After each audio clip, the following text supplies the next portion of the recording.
क्या क्या टेंशन लेना। और धनबाद जैसा एरिया, धनबाद आप देखिए कि माफिया है, सूरजदेव सिंह का एरिया था, जहाँ पे जो हमारे अर्लियर प्राइम मिनिस्टर से भी कनेक्टेड थे। हालांकि प्राइम मिनिस्टर चंद्रशेखर तो बहुत ऑनेस्ट थे, लेकिन ऐसे ऐसे लोग कनेक्टेड थे उनसे, सूर्यदेव सिंह जैसे जो माफिया लीडर थे धनबाद के, कोल माफिया। तो उस क्षेत्र में मेरी ड्यूटी लगा देते थे और मैं पकड़ लेता था। ऐसे ऐसे स्टूडेंट्स होते थे, सर तुसी भी पंजाबी असी भी पंजाबी, रहन दो ना तुसी, सर छड़ दो। वो देखो बंगालियां नूं किद्दां बंगाली नकल करांदे हैं, तुसी भी रहन दो, पकड़ लेते थे। उदाहरण आपको ये दे रहा हूं कि अपना स्वयं का, कि नीदरलैंड एम्बेसी में 1987 की बात है, मैं एम्बेसी गया हुआ था, पासपोर्ट पे मुझे वीजा लेना था, इंग्लैंड से मुझे नीदरलैंड्स जाना था।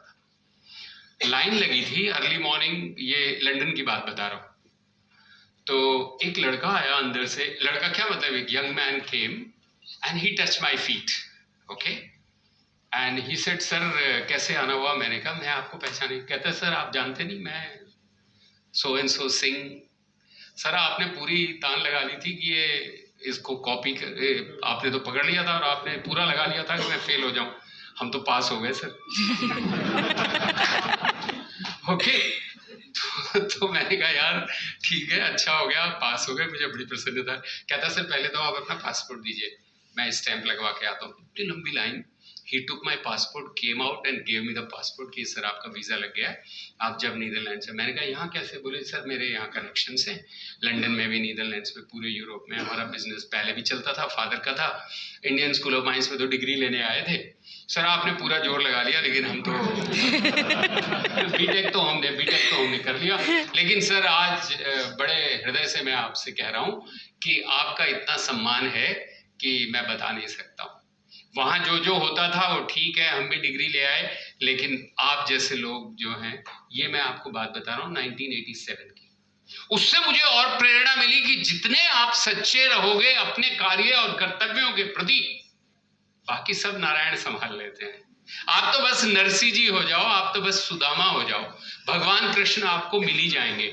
जब तक आप सुदामा और नरसी के रोल में नहीं आओगे, आप भटकते रहोगे, फिर शिशुपाल की तरह ही रहोगे फिर। और बहुत सारे आपको संख्याएं जो हैं, कलयुग में शिशुपाल की संख्याएं बढ़ती जा रही हैं। क्यों? क्योंकि हमारे शास्त्रों में लिखा है कि सतयुग में 0 बिस्वा पाप था, 22 बिस्वा पुण्य था। ओके, ठीक है, 20 बिस्वा का 1 बीघा होता है। जो लोग किसान हैं, जो लोग खेती से संबंधित हैं, उनको पता है एक बड़ा पैमाना होता था। पहले जो पैरामीटर्स होते थे वो 100 के उसमें नहीं, 20 के उसमें चलते थे। 20 बिस्वा का 1 बीघा। तो सतयुग में 20 बिस्वा पुण्य था और 0 बिस्वा पाप था। त्रेता में 5 बिस्वा पाप बढ़ा, रावण जैसे आए, ओके, और 15 बिस्वा पुण्य रहा। भगवान राम ने सुरक्षित रखा पुण्य को।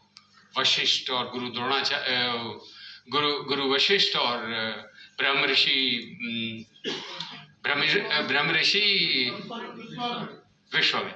ऋषि विश्वामित्र, वो भी एक लंबी कहानी है, किसी दिन और सुनाएंगे जब समय मिलेगा। माँ सरस्वती अनुमति देगी और चांसलर जी का भी कृपा करेंगे।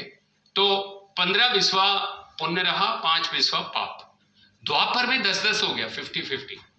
तो इतने सारे कंस जन्म ले गए, इतना सारा पूरा महाभारत करना पड़ा, और दुर्योधन और पता नहीं क्या क्या, पूरा इतना सारा 10 बिस्वा पाप हो गया, 10 बिस्वा पुण्य। अभी चल रहा है कलयुग, 15 बिस्वा पाप और 5 बिस्वा पुण्य। ओके, अब इसका क्या अर्थ है? इसका अर्थ यह है कि जितना पुण्य पे केंद्रित रहोगे उतना आप सरवाइव कर पाओगे। और जो, बिकॉज पुराण में लिखा है, भविष्य पुराण में, कि कलयुग का अंत जो है विनाश के साथ है। लेकिन इसका अर्थ ये नहीं है कि सब कुछ समाप्त, जो जिसमें पाप का अंश है वो समाप्त होगा, पुण्य रहेगा। तो जितना आप पुण्य पे रहोगे, और शिक्षक होने का सबसे बड़ा मां सरस्वती का प्रताप है कि शिक्षक के लिए ये वरदान है कि वो पुण्य पे रह सके, पुण्य कर सके, और ये सबसे बड़ा पुण्य है कि आप शिक्षा दे रहे हो, तो इसको ढंग से दो, इसको अच्छे से दो।